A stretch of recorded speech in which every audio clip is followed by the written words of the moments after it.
యేసు నామంలో మీకు శుభములు సమృద్ధిగా కలుగునుగాక. మధురం నీ వాక్యం అనే కార్యక్రమానికి స్వాగతం. ఈరోజు మనం ఎఫెసీ లేఖలో 10 ఆత్మీయ ఆశీర్వాదములు అనే అంశం ధ్యానించుకుందామండి. 3వ భాగం. మధురం మధురం నీ వాక్యం, నా త్రోవకు దీపం నీ వాక్యం. మొదటి 2 భాగాల్లో మనం 7 ముగించుకున్నామండి. మొదటి భాగంలో 2, తర్వాత 2వ భాగంలో 5, ఈరోజు 3, మిగిలిన 3 మనం చూద్దాము. 8, 9, 10.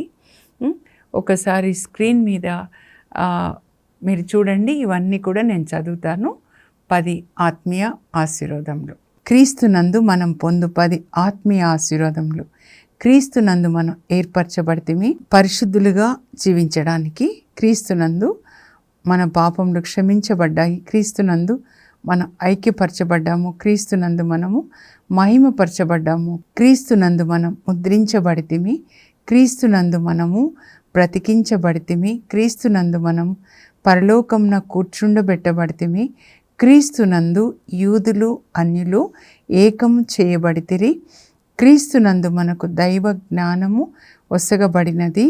క్రీస్తునందు మన అంతరంగ పురుషుడు బలపరచబడ్డాడు.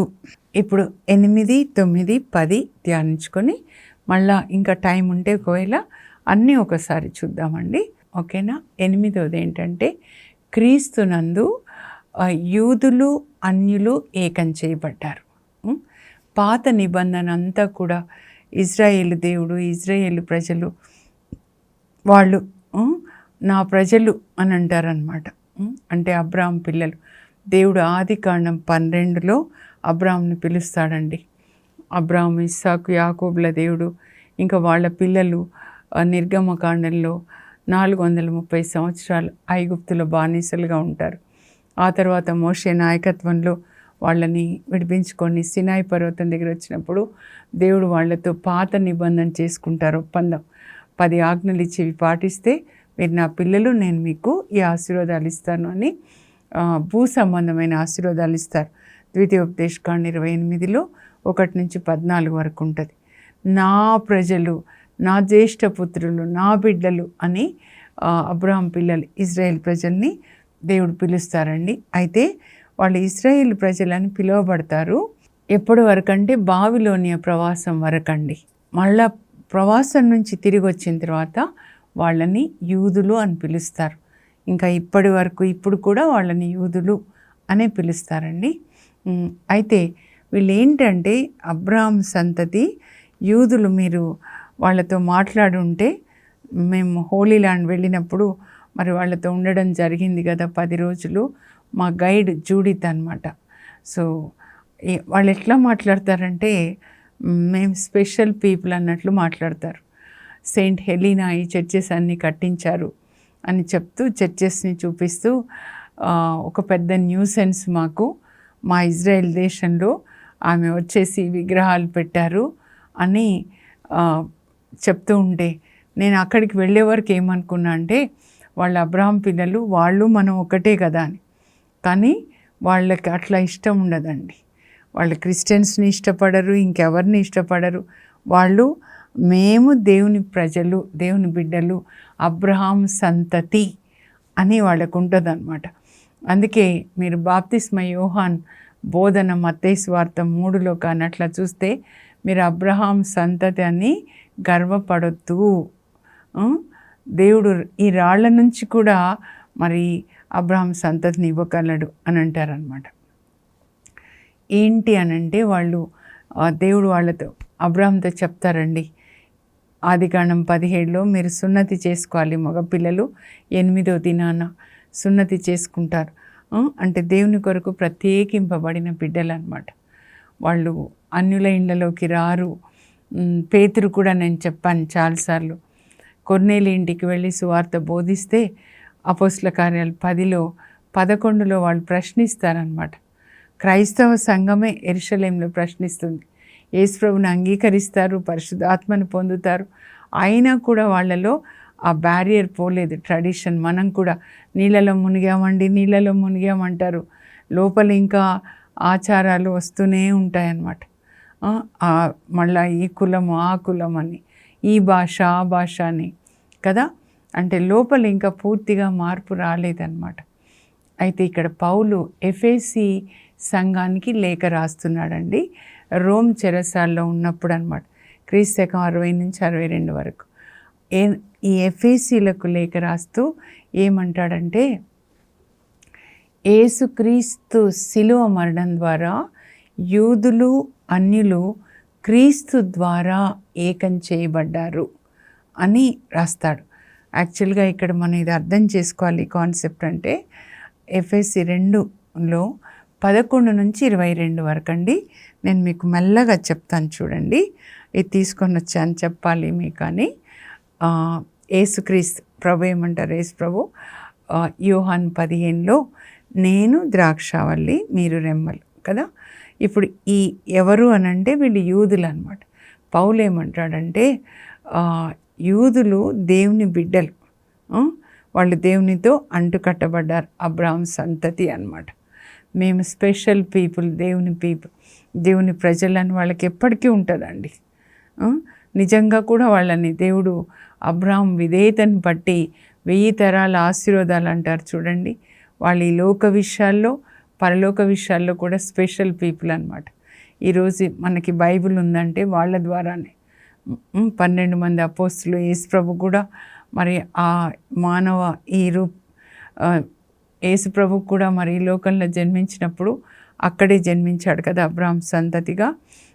అయితే యేసుక్రీస్తు శిలువ మరణం ద్వారా ఇప్పుడు యూదులంటే అబ్రాహాం పిల్లలండి, స్పెషల్ పీపుల్, వాళ్ళు దేవునితో అంటుకట్టబడి ఉన్నారు. ఇప్పుడు అన్యులంటే మిగతా వాళ్ళందరూ అన్నమాట.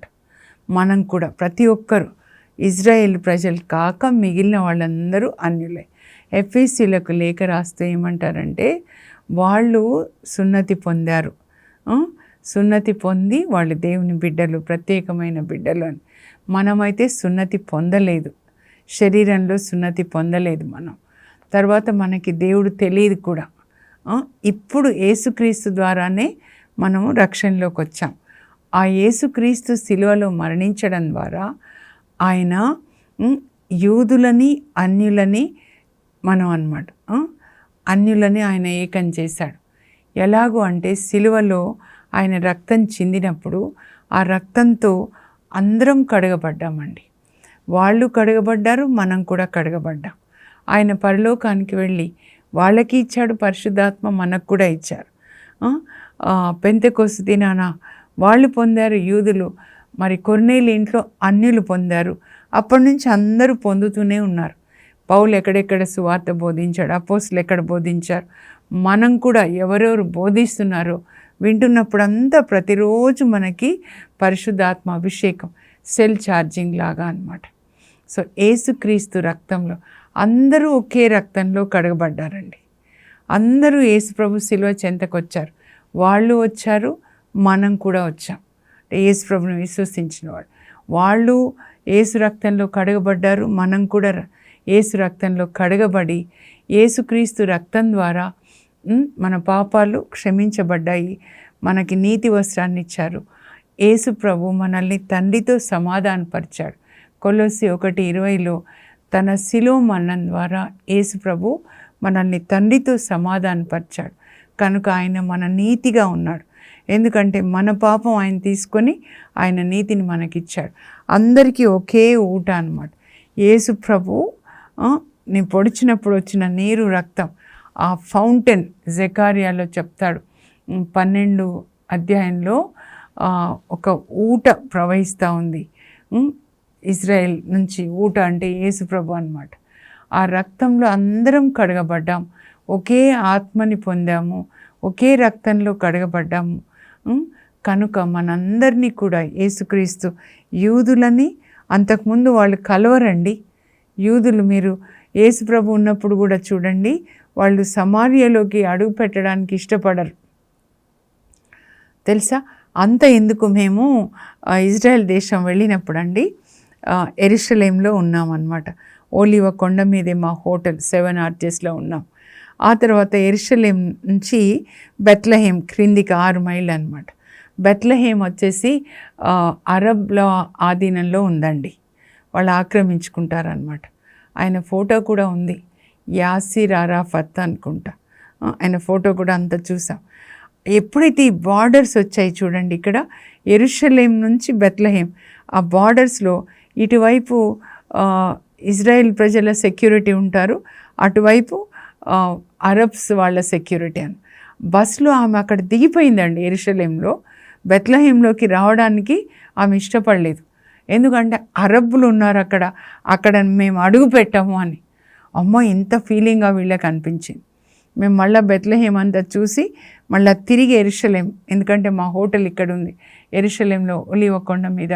అప్పుడు మళ్ళీ బస్సులోకి వచ్చి మేము ఉన్నన్ని రోజులు కూడా 10 రోజులు 8 రోజులు మాతోనే ఉన్నారు, కానీ అరబ్లో ఉన్న ఆ బెత్లెహేంలోకి అడుగు పెట్టలేదు. ఎంత ఫీలింగ్ అనుకున్నాం అనమాట. యేసు ప్రభు కూడా చూడండి, అప్పుడు ఆయన వస్తారు సమార్యలో కదా, కానీ వీళ్ళు శిష్యులు ఇష్టపడరండి. యూదులు సమార్యలోకి అడుగు పెట్టడానికి ఇష్టపడరు. మేము ప్రత్యేకమైన జాతి అన్నారు, కానీ యేసు ప్రభు ఈ లోకంలోనికి వచ్చి పౌలు ఏం చెప్తాడంటే, యూదులకి సువార్త బోధించాడు, అన్యులకి బోధించాడు. ఆయన ఈ మధ్యలో వీళ్ళిద్దరి మధ్యలో ఉన్న వైరము అనే గోడని కూల్చేసి ఒకే రక్తము ద్వారా శుద్ధి చేయబడి ఒకే ఆత్మని పొంది మనందరము యేసు ప్రభు శరీరంలో ఒక్కొక్క అవయవంగా ఉన్నాము. అందరము దేవుని కుటుంబ సభ్యులు. ఎఫెసీ 2:19 అంటాడు, మనందరం దేవుని పిల్లలు, ఇంకా ఏ తేడా లేదు, అందరం దేవుని కుటుంబ సభ్యులు, అందరం కూడా ఒకే పరలోకానికి వెళ్తాం. అక్కడ మనందరికీ ఒకే పరలోక తండ్రి. ఎవరెవరు మనస్సాక్షి ప్రకారం జీవిస్తారో వాళ్ళందరూ పరలోకానికి వస్తారు. మంచి మనస్సాక్షి కలిగి ఉండాలి, క్లియర్ కాన్షియన్స్. అపోస్తల కార్యాలు 24:16 పౌలు అంటాడనమాట, నేను దేవుని ఎదుట మనుషుల ఎదుట మంచి మనస్సాక్షిని కలిగి ఉన్నాను. ఏంటండి ఈ మనస్సాక్షి అంటే? పరమాత్మ జీవాత్మగా ప్రతి ఒక్కరిలో నివసిస్తారండి. మన ఆత్మలో పరమాత్మ అన్నమాట, లేదా మనం పరిశుద్ధాత్మ అంట. ఈ పరమాత్మ, ఈ జీవాత్మ, పరలోకంలో ఉండే ఆత్మ మనలో ఇది తప్పు ఇది ఒప్పు అని హెచ్చరిస్తూనే ఉంటాడు.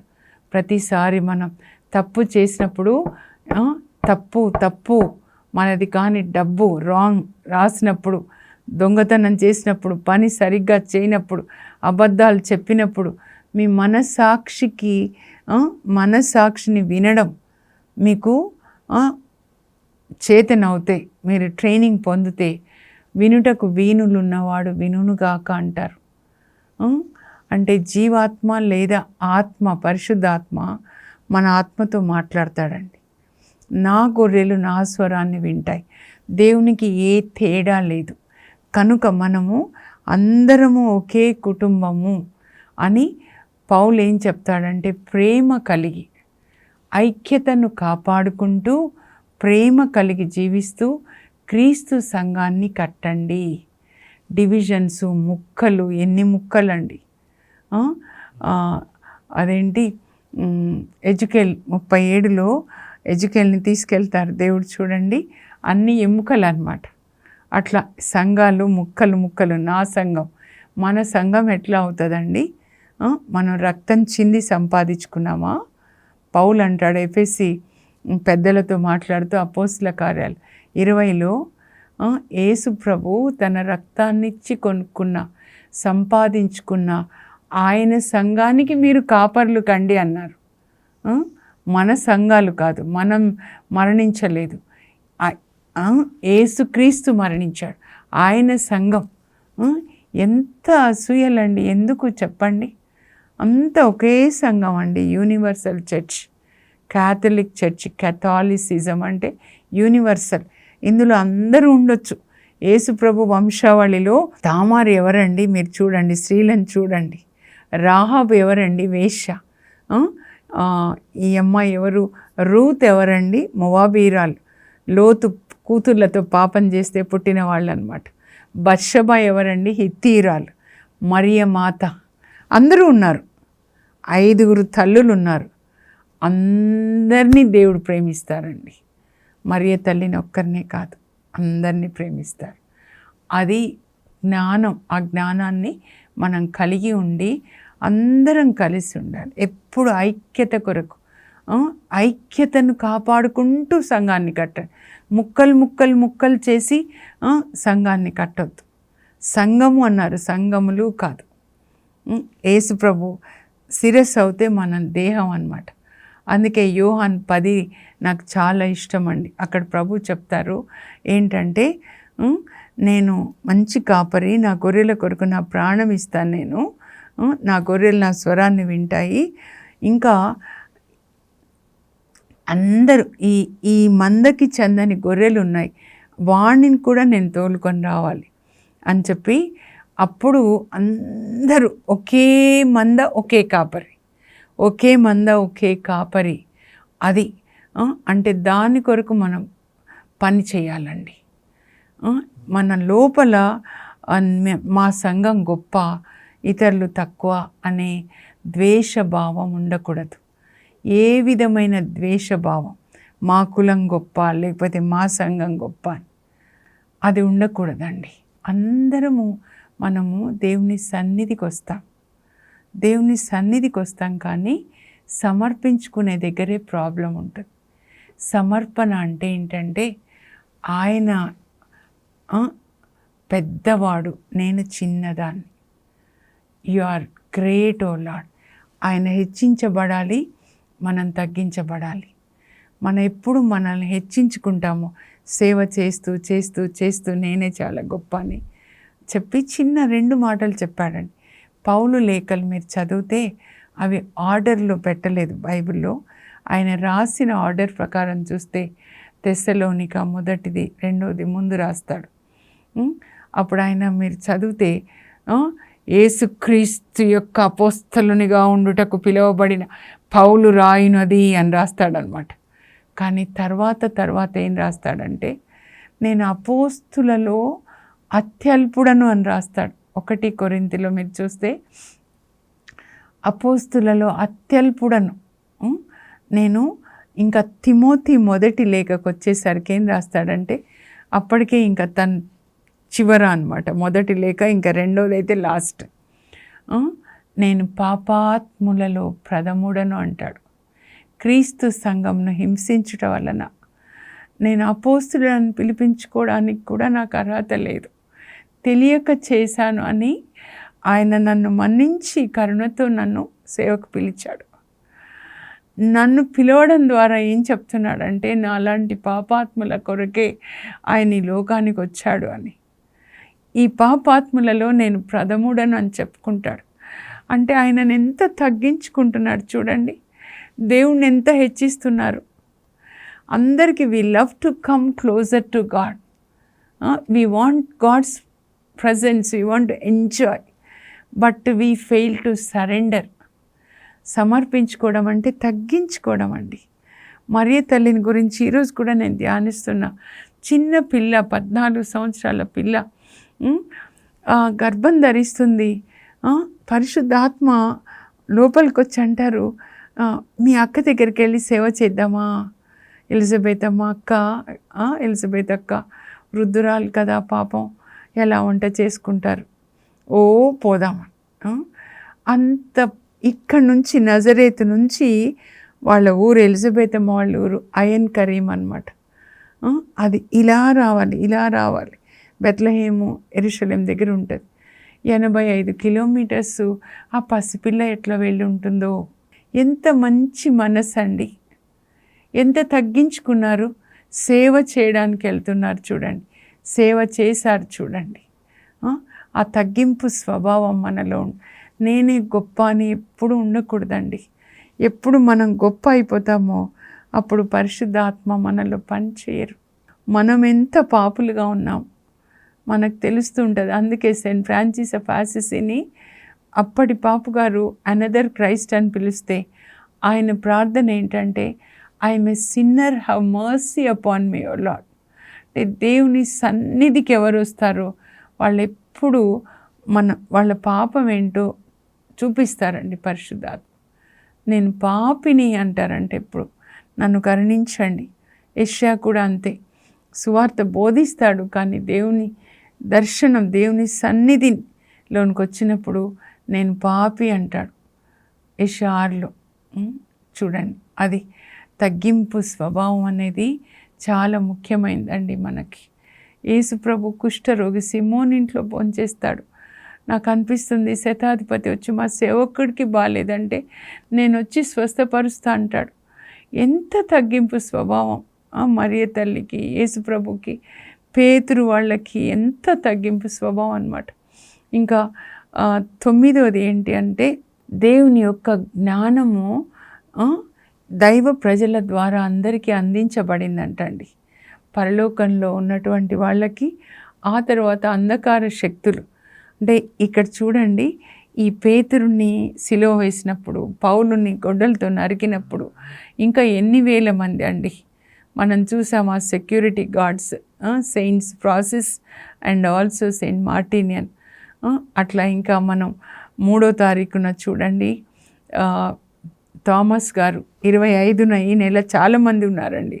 పెద్ద యాకోబు గారు, ఎన్ని వేల మంది యేసు ప్రభు కొరకు ప్రాణాలు ఇస్తున్నారు. ఎందుకు అంటే తండ్రి దేవుడు యేసు ప్రభు పరలోకంలో ఉన్న వాళ్ళకే కాదు, ఆకాశ మండలం, భూమి మీద మనం ఉంటే, పరలోకంలో దేవుడు ఉంటే, మధ్యలో సాతాను ఆయన యొక్క పిశాచులు ఉంటాయన్నమాట. స్పిరిచువల్ వరల్డ్ అంటారు, సాతాను స్థా. వాళ్ళకు కూడా చూపిస్తాడు, నా బిడ్డలు నన్ను ఎంత ప్రేమిస్తున్నారో చూడు, చూడు వాళ్ళని ఏది నా ప్రేమ నుంచి వేరు చేస్తుంది. గొడ్డలతో నరుకుతేనా, సిలువ వేస్తేనా, సిమోను కనానీయుడిని రంపంతో కోస్తారు, నతానీయుల్ని చర్మం ఒలిచేస్తారు. ఏది కూడా నా ప్రేమ నుంచి వాళ్ళని వేరు చేయలేదు. Who can separate us from the love of God? ఈ శిలువ మరణం, ఈ శ్రమలు, ఈ బాధలు అలా ప్రేమిస్తారండి. అంత ప్రేమ మనకి యేసుక్రీస్తు ద్వారా వచ్చింది. యేసుక్రీస్తు ద్వారా ఈ జ్ఞానం అన్నమాట. ఒక్కొక్కరిని చదువుతుంటే అపోస్తుల జీవితాలు, పునీతుల జీవితాలు, యేసుక్రీస్తు ద్వారా దేవుని యొక్క జ్ఞానం మనకి ఇవ్వబడింది అన్నమాట. ఇక్కడ పౌలు రాస్తాడండి. ఇంకా చివరిది ఏంటంటే ఇది 3:10 అండి. దేవుని యొక్క జ్ఞానము దైవజనుల ద్వారా లోకానికి అందించబడింది. కేవలం బోధన కాదండి, వాళ్ళ జీవితాలు అన్నమాట. వాళ్ళు ఎలా దేవుణ్ణి ప్రేమించారు, యేసు ప్రభుని ప్రేమించారో మనం కూడా అలాగే యేసు ప్రభుని ప్రేమించాలి. కానీ వాళ్ళని ఆరాధించకూడదు. రక్షణ కేవలం యేసుక్రీస్తు ద్వారానే, వాళ్ళని అనుసరించాలి. అందుకే పునీతుల పుణ్య బాటలో అని టైటిల్ పెట్టి పునీతుల గురించి, కొంతమంది గురించి రాసే కృప ఇచ్చారండి. వాళ్ళు ఎలా దేవుణ్ణి ఆరాధించారు, యేసు ప్రభు కొరకు ప్రాణం ఇచ్చారు. మనకి జీసస్కి మధ్యలో ఇంకెవరు ఉండకూడదు. Bible is the Christ centered Bible, క్రీస్తు కేంద్రిత గ్రంథం. Christ is the center of the Bible, Christ is the center of the salvation. Saint Jerome గారు ఏమంటారు చెప్పండి అంటే, ignorance of the Bible is ignorance of Christ. Bible తెలియదంటే క్రీస్తు తెలియదు అన్నమాట. ఎందుకంటే దేవుని యొక్క వాక్యం ఇది కనుక దేవుడు చెప్పింది మనం పాటించాలి. అదే ఆరాధన అన్నమాట. ఆ దేవుని యొక్క జ్ఞానము అందరికీ కూడా బయలుపరచబడిందంట. పరలోకం చూస్తూ ఉంది ఎలాంటి జ్ఞానము, అలాగే నరకలోకానికి కూడా చూపిస్తారు. ఏం చేస్తావు నువ్వు, నా బిడ్డలు వాళ్ళ ప్రాణాలని ప్రేమించారు, నన్ను ప్రేమిస్తారు. అలాగే చివరిదండి 10వది ఏంటంటే ఎఫెసీ 3:16 అండి. క్రీస్తునందు మన అంతరంగ పురుషుడు బలపరచబడ్డాడు. In Christ our inner man is strengthened. మనందరం తెలుసుకోవాల్సింది ఏంటంటే, ఈ శరీరం మనం కాదు, మనం ఆత్మ. దేవుడు ఆత్మ, మనం ఆత్మ. I'm a spirit, I have soul, I'm in the body. నేను ఒక ఆత్మను, నాకు ఒక మనస్సు ఉంది, నేను శరీరం అనే మట్టి కుండలో ఉన్నాను. నాకు ఒక వాచ్ ఉంది, నాకు ఒక బ్యాంగిల్ ఉంది, నాకు ఒక శరీరం కూడా ఉంది. But I'm not this body. This truth will set you free from loving this world. ఈ లోకాన్ని ప్రేమించకుండా మీకు విడుదల కావాలి అంటే ఈ సత్యం తెలుసుకోవాలి. నేను ఆత్మ. ఈ ఆత్మనే అంతరంగ పురుషుడు, ఇన్నర్ మ్యాన్ అంటారు. యేసు ప్రభు మాట్లాడింది నూతన నిబంధన అంతా కూడా పరిశుద్ధత కానీ ఏదైనా కానీ ఇన్నర్ మ్యాన్ గురించి అన్నమాట. మన ఔటర్ మ్యాన్ శరీరం కొరకు మనం ఎన్ని ఎక్సర్సైజులు చేస్తాము, రోజు 3 సార్లు అన్నం తింటాము, ఇంకా చాలా ఎక్సర్సైజెస్, మిల్క్, ఫ్రూట్స్, అది మరి ఇది మట్టిలోకి వెళ్ళిపోతుందండి. ఈ శరీరం ఎందుకంటే ఆత్మని మొయ్యడానికే, ఒక గ్లాసు నీళ్ళని మొయ్యడానికి ఉన్నట్లు. మరి అంతరాత్మ, మనం అసలైన ఆత్మ. ఈ ఆత్మ ఎట్లా బలపరచబడాలి? దేవుని యొక్క వాక్యం ద్వారా. Feed your body. నీ అంతరంగ పురుషుణ్ణి వాక్యంతో బలపరచుకోవాలన్నమాట. అప్పుడు వాక్యంతో పాటు పరిశుద్ధాత్మ వచ్చి మనల్ని బలపరుస్తారు. అందుకే వాక్యాన్ని రోజు చదవాలి. యేసుప్రభు అంటారు, మానవుడు కేవలం రొట్టె వలన కాక, అంటే కడుపుకి, దేవుడు వచించు వాక్కు వలన జీవిస్తాడు. ఉదయం లేవగానే బైబిల్ చదవడం, దేవుడు ఏది మాట్లాడారో అది రాసుకొని దాని ప్రకారం మీరు జీవించండి. అప్పుడు మీకు శాంతి, పీస్ ఉంటుంది మీకు. ఓకేనా? ప్రార్థన చేసుకుందాం. పరలోకపు మా తండ్రి, మీ పరిశుద్ధ నామమునకు స్తోత్రం కలుగును గాక. ప్రభా, 10 ఆత్మీయ ఆశీర్వాదముల గురించి మేము విన్నాం. ఇవన్నీ కూడా యేసుక్రీస్తు ద్వారా మాకు దయచేయమని పరలోక తండ్రి యేసు నామంలో అడుగుచున్నాం తండ్రి. ఆమెన్. పరలోక ఆశీర్వాదములు పరలోక తండ్రి యేసుక్రీస్తు ద్వారా మనందరికీ, మీ అందరికీ దయచేయను గాక. God bless you. Have a blessed day.